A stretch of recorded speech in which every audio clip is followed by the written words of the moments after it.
La parole. Merci Monsieur le Président, Monsieur le Vice-président, mes chers collègues. Je vous remercie d'abord, Monsieur le Président, d'avoir honoré la mémoire de Didier Jouve et je veux en un mot dire qu'au-delà de son engagement politique, c'était un humaniste et un homme extrêmement chaleureux. Et je lui rends hommage au nom de notre groupe et en mon nom personnel. Nous débattons aujourd'hui, Monsieur le Président, de votre 4e budget depuis votre élection.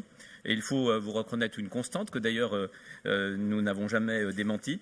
Hormis l'actualisation des chiffres et quelques informations légales omises lors de précédentes éditions, ce court document d'orientation budgétaire est une copie presque conforme du précédent. Vous allez, comme votre vice-président, vous en féliciter, non pas vraiment parce qu'au-delà des fameuses économies sur les dépenses administratives de la région, pas vraiment parce qu'au-delà des fameuses économies sur les dépenses administratives de la région, ce budget 2019 maintient des orientations politiques que nous contestons. Commençons, si vous le voulez bien, par ce dont vous vous glorifiez le plus, votre autoproclamée région la mieux gérée de France. D'abord, je rappelle juste que ce label est le vôtre, mais qu'il n'a été décerné ni par la Cour des comptes, ni par la Chambre régionale des comptes, ni par une quelconque agence de notation. Facile de se proclamer le meilleur quand il n'y a pas de jury. Alors c'est vrai, vous avez diminué fortement les dépenses d'intervention de la région. Vous oubliez seulement de dire que lorsque vous parlez de ces baisses de dépenses, qui en est victime ?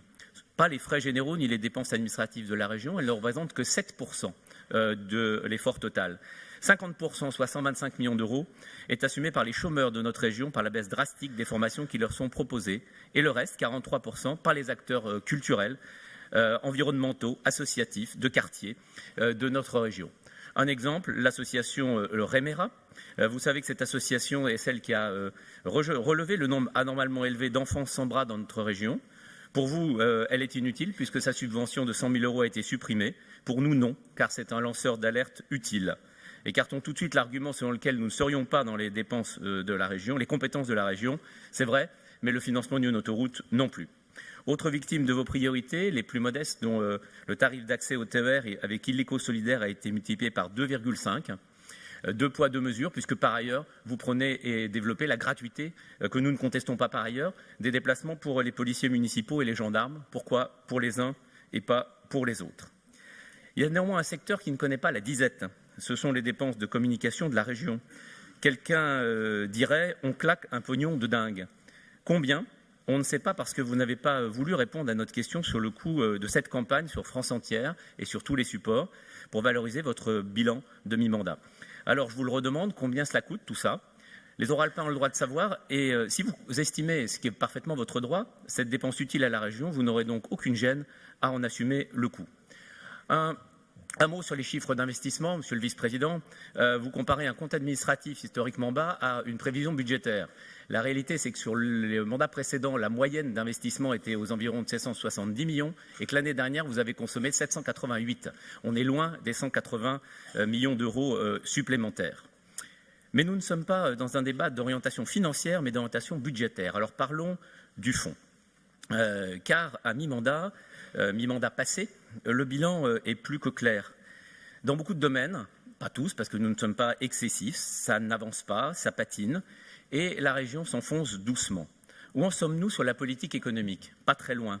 Aucune action nouvelle, marquante, décidée depuis 3 ans, sauf la création d'une agence qui n'a à ce jour rien produit.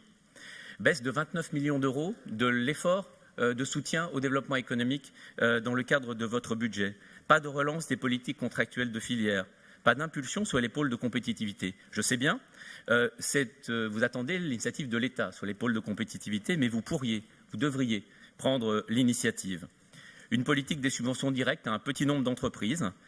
Je sais que vous admirez beaucoup Georges Pompidou, mais nous ne sommes plus sous Pompidou. Et aujourd'hui, une politique économique d'une grande région ne peut pas passer par des subventions directes, peut-être utiles à un petit nombre d'entreprises, mais par le soutien à des politiques contractuelles, à des politiques globales et collectives. Il est temps de changer de braquet.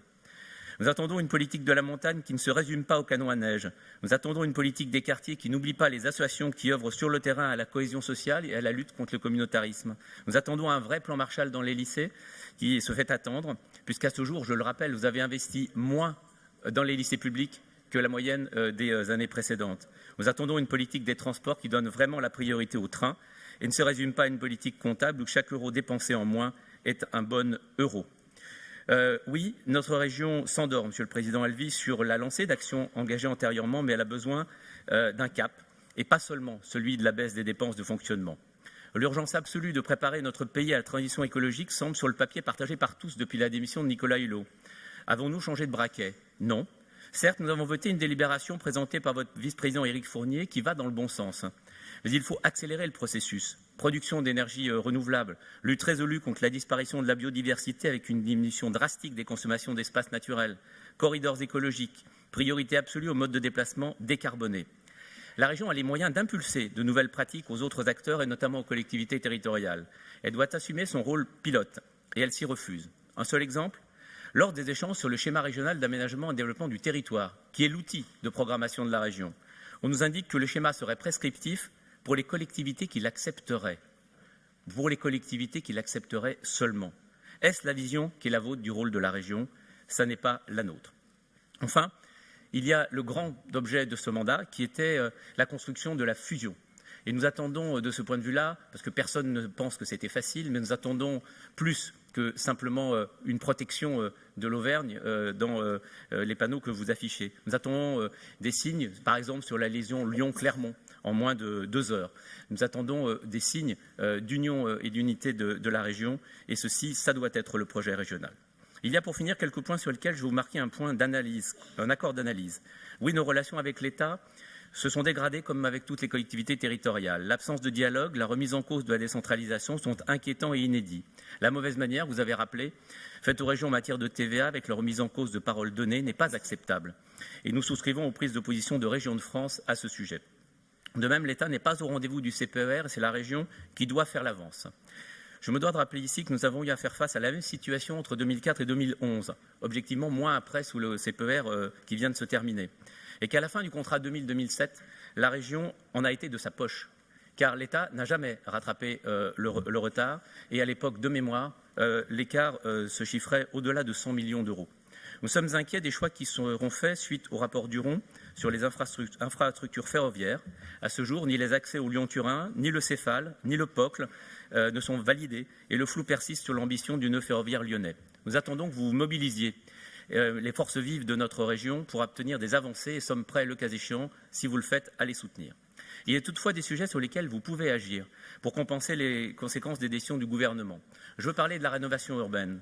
Ces opérations sont aujourd'hui bloquées du fait d'une politique inique qui a divisé les capacités d'investissement des bailleurs sociaux par 2 en ponctionnant sur les loyers pour baisser l'APL d'1,5 milliard. Ce sont des dizaines de milliers de rénovations qui sont attendues par nos concitoyens les plus modestes. Je vous invite ici, nous aurons un amendement, à revenir sur votre arbitrage et à budget constant à accepter d'engager des investissements sur l'habitat et la rénovation thermique. Nous sommes l'opposition qui conteste, qui dénonce, mais aussi celle qui propose. Vous en avez eu un exemple à l'instant. À l'occasion du vote du budget, nous traduirons en proposition notre vision pour notre région et ses habitants, pour une région humaine, solidaire, écologique et engagée dans la transition écologique. Le rendez-vous est pris. Nous y reviendrons en décembre. Merci beaucoup.